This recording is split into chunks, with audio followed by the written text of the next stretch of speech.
He shook Vince McMahon's hand. He cracked open a beer. And the two men who had spent 2.5 years.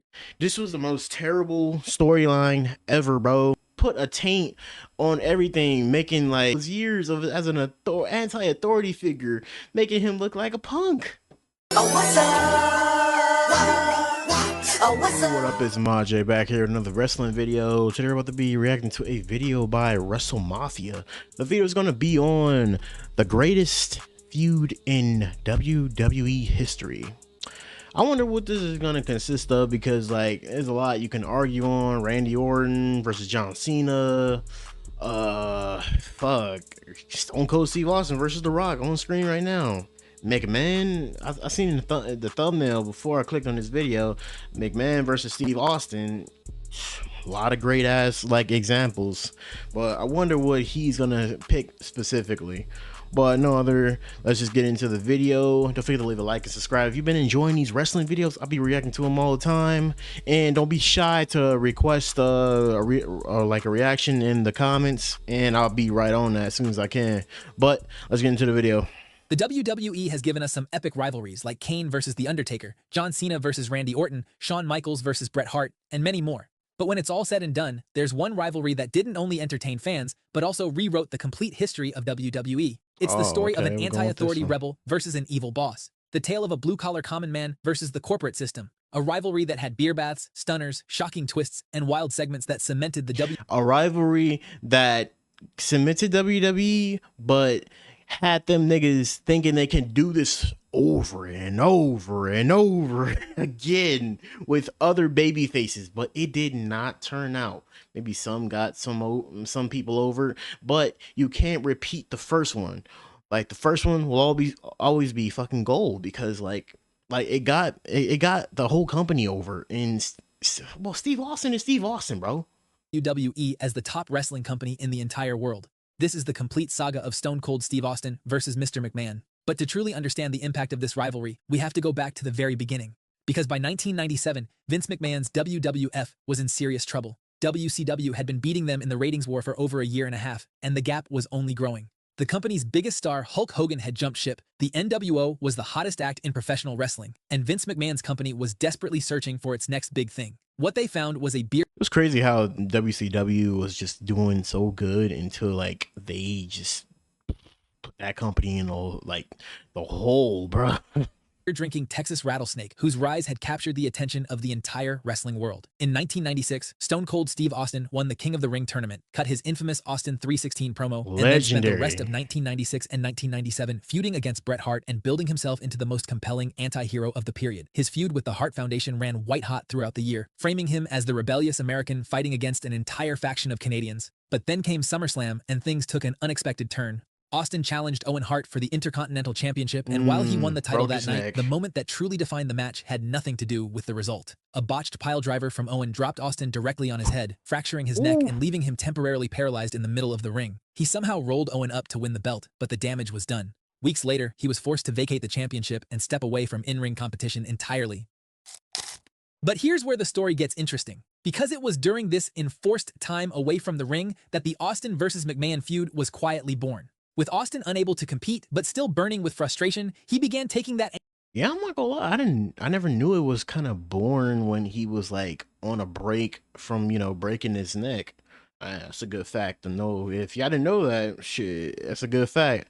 I'm gonna give him a like for that pure fact right there, because I really typically didn't know that. It's a lot of stuff that's repeated in wrestling videos that I be reacting to, but it's good to know. Anger out on WWF officials every single week. And on the September 22nd episode of Raw, he delivered a stone-cold stunner to his own boss in front of a packed New York crowd. And right there, in that single moment, wrestling history changed forever. From that point on, Austin winning the Royal Rumble in January of 1998 and earning his shot at the WWF Championship at WrestleMania 14 felt like an inevitability. When he defeated Shawn Michaels that night in Boston with Mike Tyson as the special enforcer, the WWF finally had its new top guy. But the real story was only just getting started, because the very next night on Raw, Vince McMahon stepped into the ring with his new champion, and what followed would define the most important chapter of professional wrestling. McMahon's message to Austin the night after WrestleMania was for him to fall in line and become the corporate champion the company needed. He wanted him to stop drinking, stop swearing, clean his act up, and become a proper ambassador for the company. Austin's response was to stun his boss once again, and just like that, the feud was officially underway. Dead ass, like you go get Stone Cold Steve Austin to do that, bro.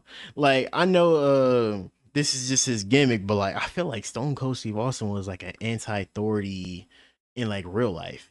And like the reason why you can't really like repeat all of like the McMahon versus like the babyface of him, the anti-authority, is because like it didn't come off like real authentically enough with those other wrestlers that it was tried to be repeated with. It came off like legit with him because we actually kind of felt like and believe that's like how he is, and he's kind of is like that, but like legally.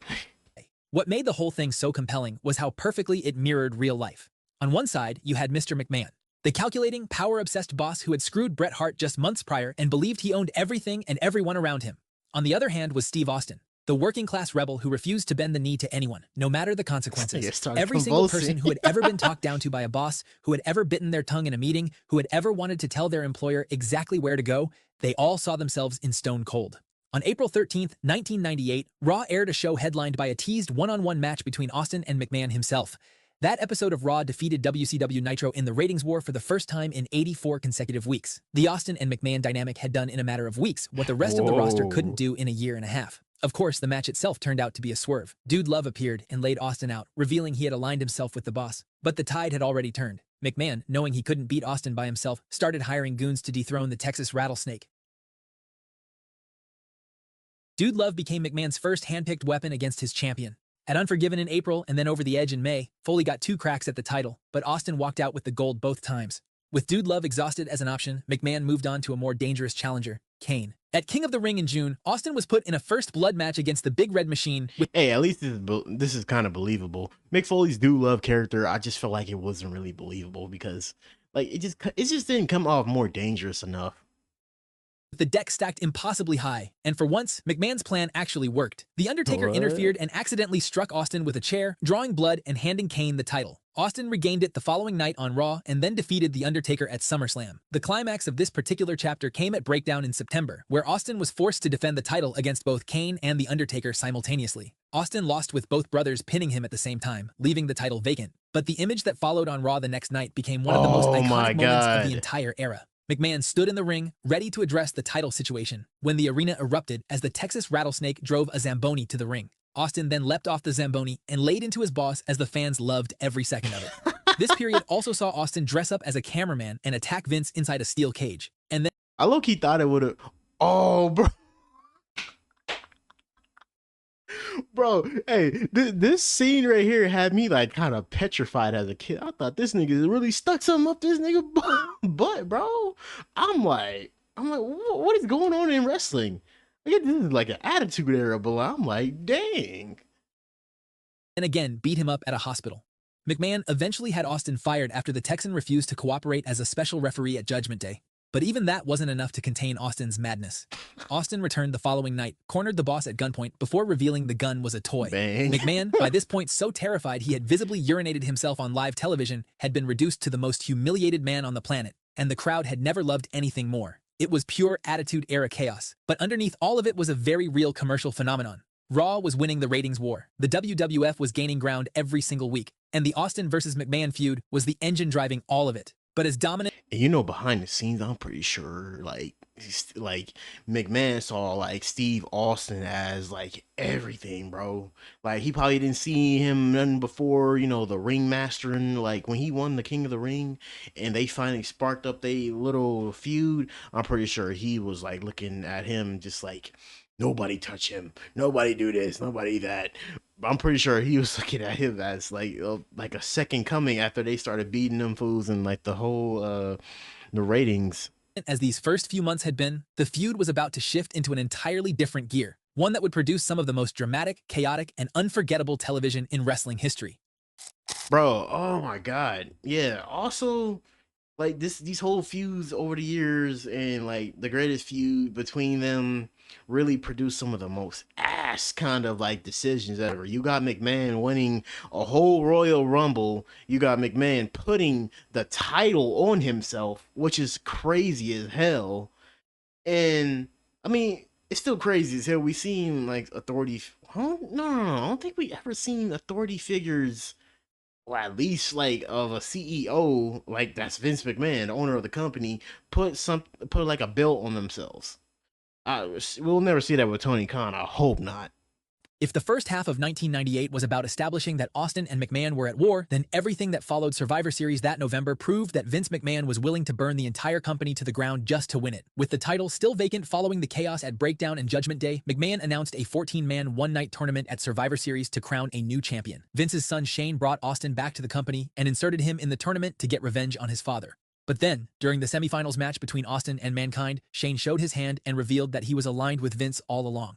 The father-son duo had screwed the Texas Rattlesnake, and the title went to their hand-picked champion, The Rock. For the majority of 1998, The Rock had been an electrifying babyface who dubbed himself as the People's Champion, but now he had turned heel and become the corporate champion.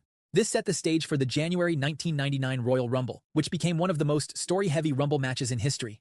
McMahon, leveraging every ounce of his power, assigned Austin the dreaded #1 entry spot. Commissioner Shawn Michaels countered by putting the boss himself in at #2.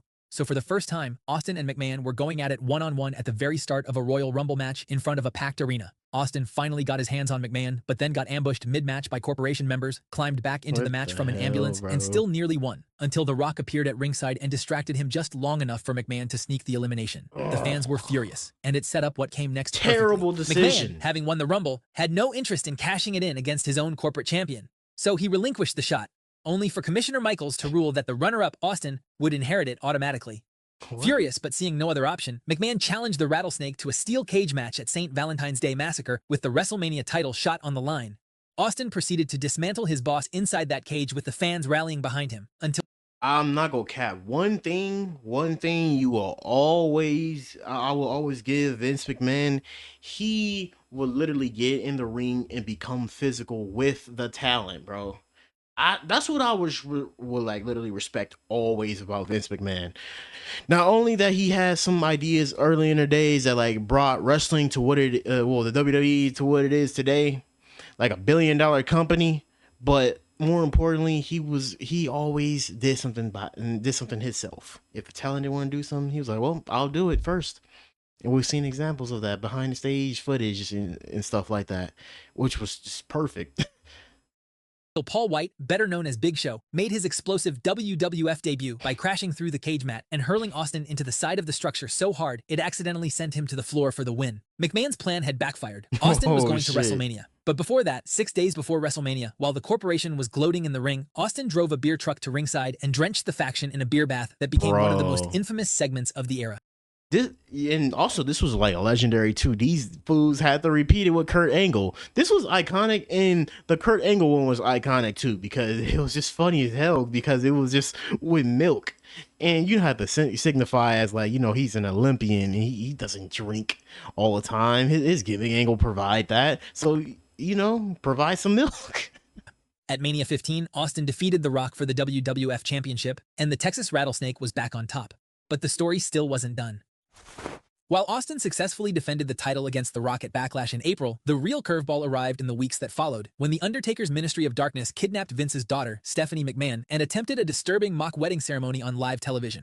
Austin, of all people, stormed the ring and saved her. For a while, it looked like Vince might embrace the light and align with Austin to save his daughter. But then on June 7th, 1999, everything was turned on its head completely. It's me, Standing Austin. in the arena with the hood pulled back from his face, the higher power, the mysterious authority figure controlling The Undertaker and the entire ministry from the shadows, was revealed to be Vince McMahon all along. The whole thing, Stephanie's kidnapping, the corporate ministry, all of it, had been one elaborate months-long con designed to mentally destroy Austin. But the Texas Rattlesnake was about to strike back. McMahon's higher power reveal had real consequences, because neither wife Linda nor daughter Stephanie had been let in on the plan. They were pawns in Vince's game just like everyone else, and they weren't happy about it. So in an act of retribution, the two women announced that they were handing their combined ownership stakes in the WWE. Little side knowledge. I think Christopher Daniels was literally supposed to be the higher power. If you haven't heard of that story, he was about to be the higher power. But then, you know, Vince McMahon saw him and, you know, saw him that he was short and he didn't want him to fill that role. So that's when this backup bullshit storyline came up. I mean, I guess it was still sort of doable, but like I still look at this storyline as just so dumb. WWF directly to Stone Cold Steve Austin. Just like that, the Rattlesnake was the new CEO of the company he'd spent 2 years raising hell on.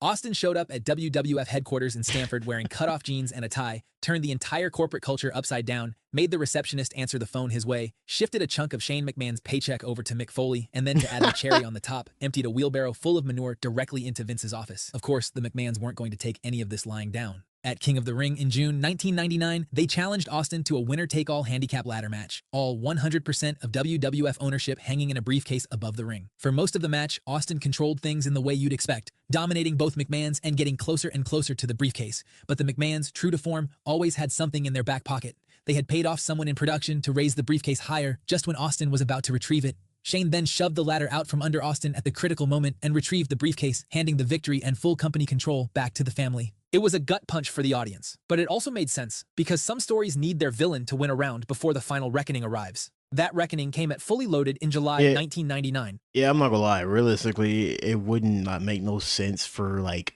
Austin to just still be in control of the company, well, kayfabe, in control of the company like later on in some storylines. If Vince McMahon pop up and just randomly be in control, and they would be like, "What happened to this storyline?" It reminds me of the bullshit that they do today, and what storylines just don't make sense essentially. In a match that was dubbed as the end of an era. When most wrestling fans think of end of an era, they think of Triple H versus Undertaker at WrestleMania 28. But over a decade before that, this was the OG end of an era match. The bout itself was a first blood contest for the WWF Championship, with Austin facing The Undertaker. But the stakes were what made it the end of an era. If Austin lost, he could never again challenge for the title. If The Undertaker lost, Vince McMahon would be banished from the WWF forever. It was the ultimate double or nothing bet on nearly 2 years of storytelling. Austin survived the chaos and eventually busted The Undertaker open to retain.